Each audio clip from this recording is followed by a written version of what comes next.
Hello friends, तो एक बार फिर से आ गया हूँ आप सभी के बीच। उत्कर्ष बैंक से रिलेटेड बहुत सारी क्वेरीज आप लोग के आ रहे हैं, तो उनके सवालों का जवाब लेकर।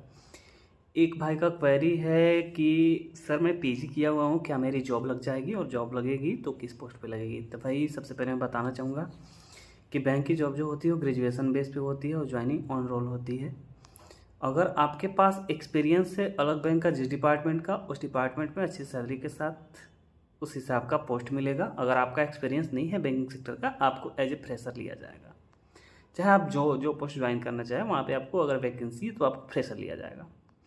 अगले भाई का क्वेश्चन है कि सर क्या अगर हम लोन बांटते हैं और लोन का रिकवरी नहीं हो पाता है तो क्या सैलरी से पैसे काट लिए जाएंगे। तो उस भाई को मैं बताना चाहूँगा कि भाई सैलरी से पैसा बैंक कभी नहीं काटती है। हाँ, थोड़ा सा प्रेशर रहता है कि कलेक्शन के दिन आपका ओडी नहीं लगना चाहिए, ओडी नहीं लगना चाहिए, आप पैसा को भरें, अपने जेब से भरें, इस तरीके से प्रेशर दिया जाता है। लेकिन अगर आपके अंदर प्रेशर हैंडल करने की क्षमता है तो आप उसको इजीली अवॉइड कर पाएंगे। लेकिन सैलरी होल्ड नहीं किया जाता, सैलरी से पैसा नहीं काटा जाता।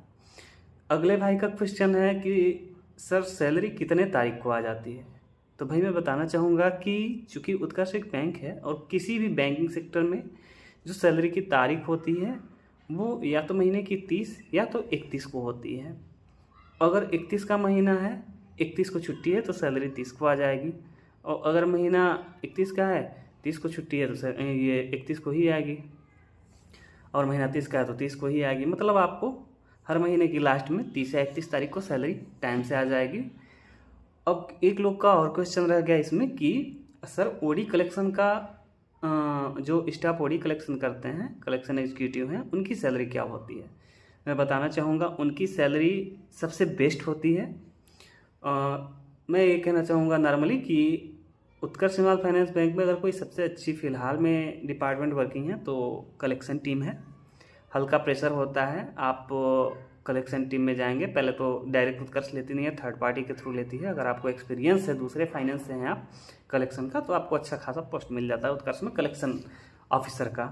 तो बेसिक सा बात यह है दोस्तों कि अगर आप कलेक्शन में जाते हैं, थर्ड पार्टी के थ्रू गए हैं या फिर एक्सपीरियंस ले गए हैं तो सैलरी तो ऐसे ही ज़्यादा होती है। लेकिन अगर थर्ड पार्टी के थ्रू गए हैं तो भी सैलरी ज़्यादा रहेगी।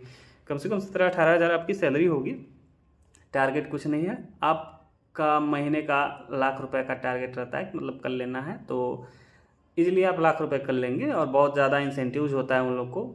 ओडी कलेक्शन टीम का क्या है, दिन में जाना है, टारगेट उन लोग का रहता है 10,000 का, लेकिन कोई 10,000 करता नहीं है। अगर वो 2,000 भी कर लेते हैं, 5,000 भी कर लेते हैं तो उतना ही में उनकी वाहवाही हो जाती है और उतना ही पे उनका अच्छा खासा इंसेंटिव बनता है। तो कोई भी कलेक्शन अफसर अगर उत्कर्ष बैंक में है तो उसकी कम से कम मिनिमम सैलरी 24 से 25,000 आ जाती है। इसमें कोई इफ वट नहीं है दोस्तों। कलेक्शन ऑफिसर का काम सिर्फ और सिर्फ ओडी कलेक्शन को लाना है। सबसे बड़ी बात यह है, उसको ना लोन बांटने का टेंशन, ना मीटिंग कराने का टेंशन, बाकी सारी चीज़ों से हट के है वो। आपको बस पर डे कम से कम 5,000 का टारगेट लेके निकलना है कि 5,000 कर लो। अगर 5,000 आप ले आते हैं तो बधाई है आपकी, 6,000 कर लें तो बधाई है आपकी। बैकअप बना के चलना पड़ता है। महीने में इजीली आप 1.5 से 2 लाख कलेक्शन कर लेंगे और अच्छी खासी सैलरी आपको आएगी। मेरे साथ जो बंदा काम करता था उसकी सैलरी, वो थर्ड पार्टी से था, अभी जस्ट हुआ था ये रेगुलर, तो उसकी सैलरी जब वो थर्ड पार्टी से था तो उसकी सैलरी 26,000 27,000 तक आती थी। अब कंपनी रोल पे हो गया तो उसकी सैलरी 32,000 तक आ जाती है, जबकि नॉर्मल वो एक कलेक्शन ऑफिसर है और कुछ भी नहीं है। तो ओडी कलेक्शन ऑफिसर का बहुत सैलरी है, कोई दिक्कत नहीं है, उनको किसी चीज़ की प्रेशर नहीं है सिवाय कलेक्शन के। तो आप समझ गए होंगे, आपके सारे जवाबों, सारे सवालों का जवाब मिल गया होगा। अगर फिर भी कोई सवाल आपका रह गया हो या जिसका रिप्लाई आपको समझ नहीं आया हो तो आप मेरे से पूछ सकते हैं। बाकी का मैं पीओ प्रोग्राम का वीडियो बना दिया था, जनरल बैंकिंग का वीडियो बना दिया था।